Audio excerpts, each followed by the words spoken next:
Bonjour à tous, les ministères Notre Pain Quotidien vous proposent la méditation du jour. L'énorme surprise de l'amour.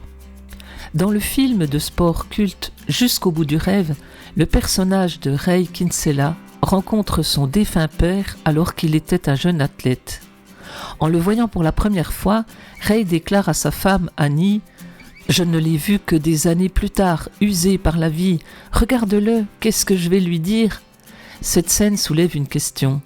Qu'est-ce que ce serait de voir un être cher, maintenant décédé, de nouveau bien vivant et fort ? Marie de Magdala en a fait l'expérience quand elle a rencontré Jésus ressuscité.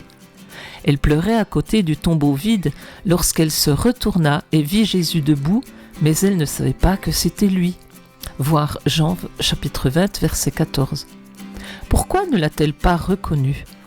Peut-être parce qu'elle avait les larmes aux yeux ou qu'il faisait encore sombre, voir verset 1.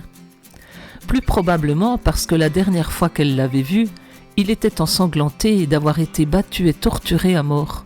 Elle ne s'attendait donc pas à le voir en vie.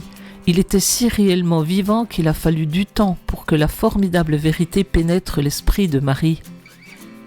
Mais Jésus se tenait bien là, dans son corps ressuscité et incorruptible.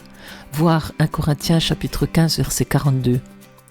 Dès l'instant où il l'a appelé par son nom, Marie l'a reconnu, non seulement comme son fidèle ami et son maître, Jean 20 verset 16, mais aussi comme le Seigneur de la vie ressuscité. Dieu sait toujours nous étonner par ses exploits. Sa victoire sur la mort pour nous sauver constitue sa plus grande surprise. C'était un texte de James Banks. Comment Dieu vous a-t-il étonné ? Comment faire bénéficier de sa bonté à quelqu'un d'autre aujourd'hui ? Abba, Père, je te loue de ce que tu as ressuscité Jésus d'entre les morts. Aide-moi à vivre la vie que tu me donnes aujourd'hui. Cet encouragement vous a été proposé par les ministères Notre Pain Quotidien.